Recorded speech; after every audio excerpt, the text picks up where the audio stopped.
Good afternoon, everyone. Time for another silver update. This is a weekly chart, and you can see I've drawn in the one primary trend line I've drawn before. We are still falling towards that. We've just today ticked below the $31 level, and we're still falling. So we're looking for a test of this line. If we do get there, we're probably going to be around 25 when we get there. And then we want to look and see if we get support down around here at 22. Will we go down that far? We may. I don't know how far this financial collapse scenario is going to play itself out before anyone comes running to the rescue with QE3 or something like that. Now, if we look at the MACD down below, you can see if we come up closer, a view, you can see that this MACD line has turned down below the -1 line and is starting to fall. So although when we rounded up here we thought we had found a bottom, you can see that we started to rise and then turned around and continued to fall. The blue line has never ceased falling, so it's continuing down. So it's now looking like we're going to try to make a test of these lows down at -2 that were set around the 2008 bottom. This is when you could pick up silver for $8.50. So we're a long ways from $8.50. You can see that the size of the drop from here to here is roughly correspondent to the size of the drop in the MACD. Now the current one that we're on, we're looking at 2 times the move in the MACD from here to here. And we're not looking at 2 times the move currently. We're looking about the same size move. Percentage wise, we'd have to be down around in here or even lower, even in here, for it to be the same type of move in the price. So the price is still holding up fairly strongly. We'll wait and see if we test this trend line, and then the next support, of course, is going to be this 2150 support line. So as the global situation continues to deteriorate as far as assets go and scandals, we'll have to wait and see if anyone comes running to the rescue with freshly printed money. Otherwise, they could let this thing go off the cliff to default, which obviously you want to have your silver, or they could pump it up and blow it up to the sky as hyperinflation, and obviously in that case you want to have your silver. So in either case, and I'm going to show you that in regards to a little more commentary about MF Global and some of these other things that are going on. Either case, you need to keep stacking. So first of all, I wanted to go over to the main story that I wanted to cover. This is a very interesting interview. It's with Keith Neumeyer, and he is the CEO of First Majestic Silver, and it's a very candid interview. I'm going to read to you.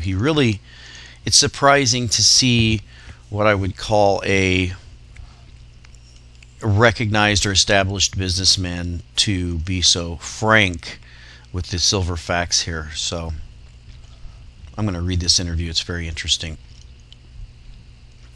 Thank you for joining us today. Let's begin by talking about silver supply and demand.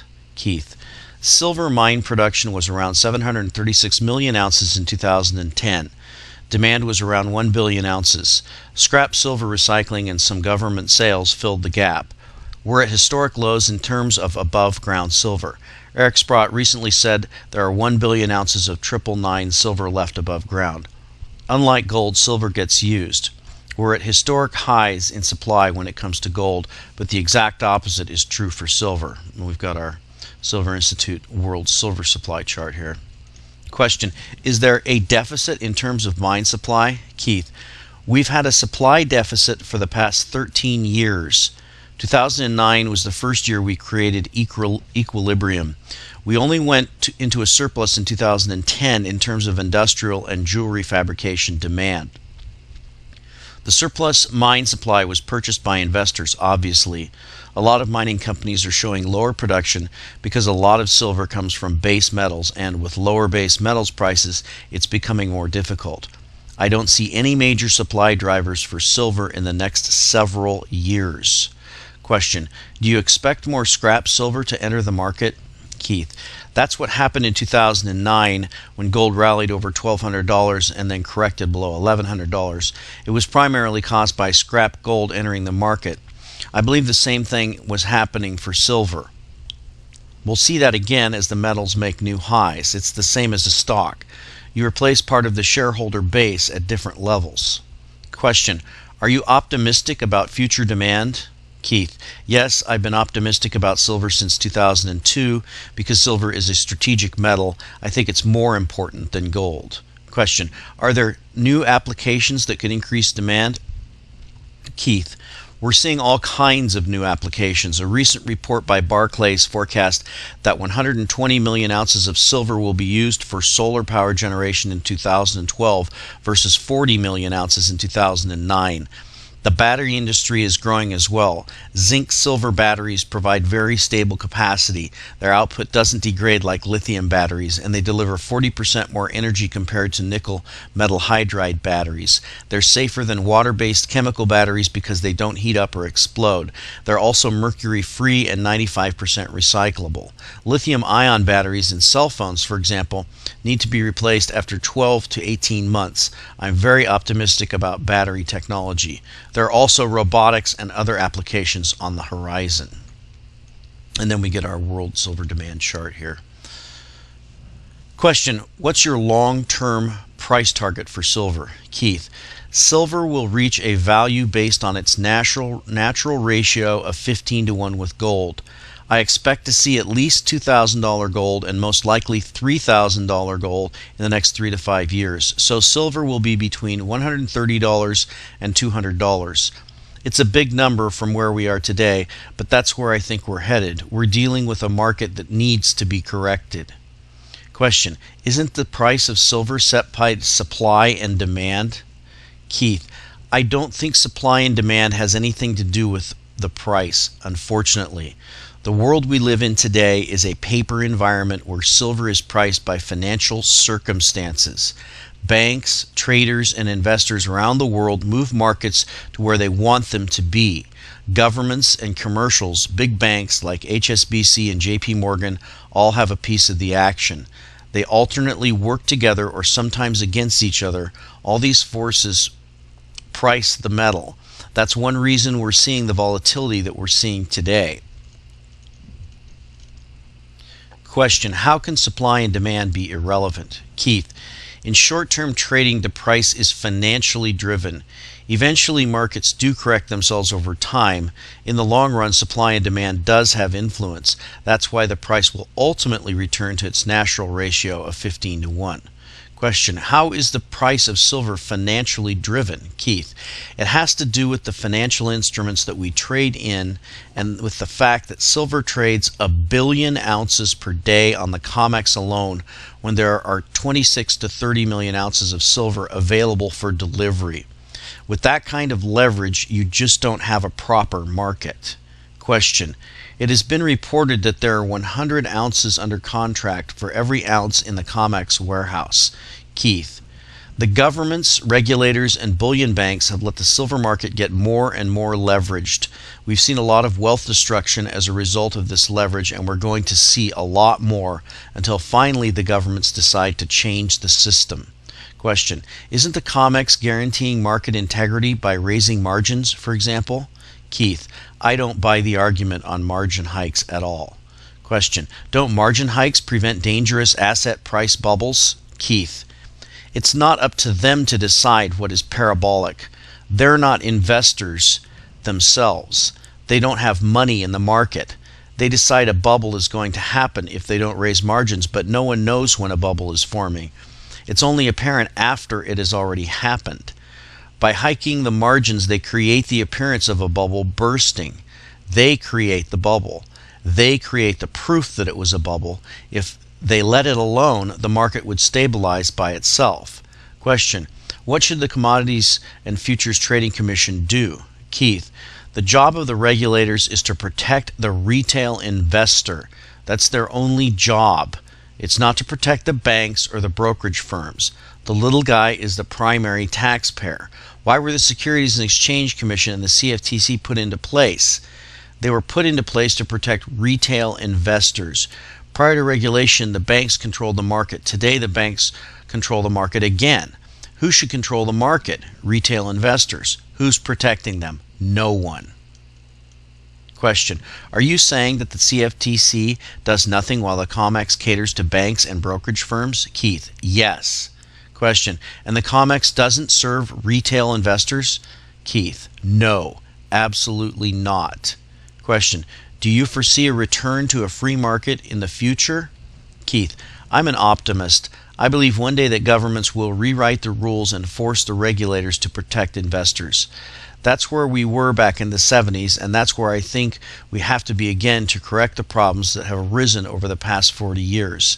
Silver is being revalued. It's going to affect a lot of people along the way, and it will change the financial system. Ultimately, we're going to have a new financial system, and hopefully we'll go back to natural markets, completely driven by supply and demand. It may take another 20 years, but I think it will happen. Question: a new financial system? Keith: if I'm wrong, the banks will run the world, even more so than they do today, 10 or 20 years from now. Heaven forbid that we ever get there, because that's a one currency, one government world that would absolutely be a disaster for the human race. There would be no freedoms at all to move or invest. It would be like having shackles on our ankles. There is a movement to go in that direction. Unfortunately, there are a number of wealthy people that want to see that.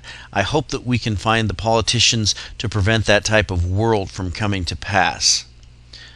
Thank you for your time and your candor. It was a pleasure. So that is a very, very stark and frank interview with a CEO of a company.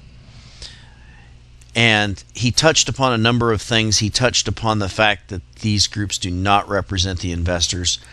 And he hinted at the corruption in the system. And using that, I wanted to segue into this story that is still being covered regarding MF Global. There's a video from WePollock's channel where he's interviewing a lawyer who represents some clients in this situation. And I want you to listen to what she has to say on this situation. Right, and do you think that the futures market's going to withstand this if this thing goes on a little bit more? No, I think this will set a precedent that will destroy the industry. And what about all the derivatives traded on the CME? Do you think they're trying to protect a lot of these unfunded derivatives? Could that be a motivation? I haven't really thought about that angle. But back to your other question, I think the CME could wind up being half its size in 2 years. Really? So the CME right now is stonewalling this thing, and I'm watching statements. I'm going to enclose these at the end of the broadcast of Terrence Duffy saying that no one's ever lost $1 in futures. We're going way back to the Depression because funds were segregated, and what beautiful guys they are, backstopping everything. They are backstopping everything. So evidently this guy is talking out of more than one orifice as far as I'm concerned. Oh yeah, and then a few days after after the bankruptcy proceedings, when everybody had their funds frozen up, Duffy came out with a statement that the CME insurance fund will not cover in the event of fraud. Right. So what a statement to make. It's worth pointing out that there are some segments of our financial market that provided a place of I stop this here. I encourage you to watch this entire video. It is absolutely frightening to think about the implications of what this woman is saying. But look at the mugs on these guys. Look at these crooks. This is the CME. And don't their faces just tell you the whole deal? So I think if you listen to that video, you're going to conclude along with me that I think this is it. The jig is up. The game is over. They're finished. And this is going to take the entire CME down completely. If you start digging into this and see how corrupt this situation is, it's unbelievable. We're looking at a complete breakdown in the rule of law. Now, if you remember in some of my past videos, specifically Mining Stocks Explained, I cited the fact that the takedown of Bear Stearns over the weekend and the stealing from the senior bondholders of GM, these were also breakdowns in the rule of law. Okay, people, this isn't just deflation. This isn't just default. This is actually the breakdown of the rule of law. So silver is not just going to protect you against inflation and deflation and default. It's also a hedge against a breakdown of the rule of law, and we're starting to see this. Now, why are they taking down the COMEX? Why are they taking down the CME? Why are they taking down the CFTC? I personally think it all has to do with silver. And that if these criminals were going to be exposed, they were going to be exposed through the paper markets, through the COMEX, through the CME, through speculators simply taking positions long silver and gold, and this was going to result in the takedown of the banking system. So they struck, and they struck with MF Global. So it's an incredible situation that's going on. I don't normally recommend stock positions or option positions. I've shared some of those with you in the past, especially when I bought a put on AGQ and subsequently grabbed some calls and played a little with that, and then I took that money and put it into physical silver. Now I'm thinking about making another play here, although I haven't acted yet, and this is the chart of the CME group. You can see that the price is $236.99, and if you look at this chart here, we're on the max chart. If we go back to roughly the 2-year chart, you can see that we've got a key tested support line right here. If we get the ball at the very bottom here, we're looking at 237 is the lowest price we see. Here we're looking at let's see what's the lowest we can see here. I saw 239, 236, 237.17 roughly is the low. So you can see today we hit 235.77. So we are breaking below the support line on the CME group. And for those paper traders, I'm going to go ahead and make a paper recommendation to short the CME group, because this one is going down. These guys are admitted criminals, and you can see the looks on their faces. I think the jig is up for this company. The game is over, and they know that they're finished. My recommended play, and it kind of stands out here when we look at the volume. If we go out to if I play options, I like to play the leaps. Now, of course, I'm having serious doubts about doing this myself, because I'm wondering whether I'm going to get my money out before the game is over. But just for those of you who like to play with some play money, this is the play that I would take. If we go down to the January 13 put, and if you look here, you can see the 200. We've got a volume of 103 contracts, an open interest of 273. So someone else has got the same idea I did, which is to short the CME group by picking up this option. So this option is going to cost you about $2,600 per option. It becomes in the money at roughly $175. It lasts until January 18th of 2013, so there's about a little more than a year's life on that. So I'm going to recommend that one, and we'll track it in some subsequent videos, just as kind of fun thing to play with.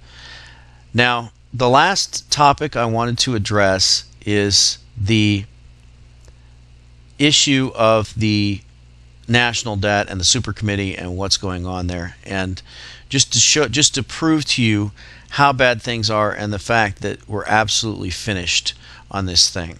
Now, if you remember the last time I brought up this national debt clock, I pointed out that we had just crossed the $15 trillion mark. Now, if you remember, the super committee was debating their $1.2 trillion in savings over 10 years. And if we look at this one, we can see that the debt has gone up over that $15 trillion mark by $47 billion. So we're now approaching half of an entire year's savings of cuts that they proposed to make. So that's incredible that they could not pass these cuts. And now, I don't know if you followed the story, but John Boehner came out and said that, yeah, and the mandatory cuts that are supposed to come into effect, yeah, we're not doing those either. So They failed to recommend any cuts, and they are going to fail to implement the mandatory cuts, so there's not going to be any cuts. They're not going to cut anything. They have no intention of cutting anything. They're going to run this ship into the iceberg. They're going to fly this plane into the ground. They're going to run this train off the rails full speed ahead. They have no intention whatsoever of slowing down. And another key number that was crossed here, you can see just about 5 days ago we were below 15 trillion on the we were below the number on the debt of this GDP number. You can see now that the GDP is 15 trillion 38 billion, and we're now 15 trillion 47 billion on the national debt. So we've now crossed this 100% debt to GDP ratio. So that's another key crossing that we've made here on our race down to complete insolvency. Now, the other thing I want to look at here is just, I've mentioned many times about how once there's so many people riding in the cart and not enough people pulling the cart, then eventually the people pulling the cart give up and either jump in the cart or just run away into the woods. So the cart completely breaks down and it's game over. And that's the point we're approaching, the point where we're going to be finished completely. And we're rapidly accelerating towards that point. And of course, that's why you have to have physical silver and other things, food and supplies and everything else, because we're rapidly approaching that point. And I wanted to show you that with these numbers here. You can see the first number is the U.S. population, and that's 312. And then down below that, we have U.S. income taxpayers. So just to think about that number right there, only 1/3, a little bit more than 1/3 of the population pays taxes. Now, you're going to see that it gets much worse than that. So out of this U.S. income taxpayers, you find that you've got 15 million state and local employees and roughly 4 million, so we're going to call this 20 million. You've got 20 million of these taxpayers working for the government. So obviously, if they're paying taxes to the government from their government paychecks, then they're not real taxpayers. So we have to take this 20 million out of this figure, and when we subtract that out, that leaves us with only 92 million income taxpayers. Now, roughly 1/3 to 1/2 of income taxpayers actually don't pay any taxes because they either don't make enough money or because their exemptions or refunds, etc., whether it be child credits or any other credits that they have, those end up paying nothing essentially. So I believe, correct me if I'm wrong, I believe they're also counted in this number. So now we're down to 92, and we want to take 1/3 of this 112, so let's say 40. So we have to take another 35, say 40 off. So now we're down to roughly 60 million. So let's say that we have about 60 million people out of 312 million people who are actually pulling this cart. The rest of the people are riding in the cart. And here's the people that are riding in this cart. We have 13 million unemployed, 25 million actual unemployed. We have 66 million retirees. We have 47 million food stamp recipients, and you can just about guarantee that if they're receiving food stamps, they're not paying taxes or earning any money because they couldn't qualify if they did. So we have these enormous numbers. We're now at 110 million of people right there just riding in the cart, not doing anything, not working, not contributing. And then we got our 20 million here. So we're talking about maybe a number of 50, 60, 70 million people pulling this cart and all of the rest riding in the cart. Now that's game over. That can't go on. So all of these numbers are going to probably reset at the same time. They've decided that they're going to, like I said, they're going to run this ship into the iceberg at full speed. They have no intention of cutting. They've gone too far now. And with what we're seeing in MF Global, especially with these key facts coming to light, they are now subverting the rule of law. They have decided to take down the futures markets, and for that reason, I'm recommending that we go short the CME group, which I think is going to probably be taken out completely if you look at the looks on the faces of those guys. So it looks to be, at this point in time, that we're approaching endgame. We're really already finished, and we're just waiting for the fat lady to sing. And we'll talk to you next time.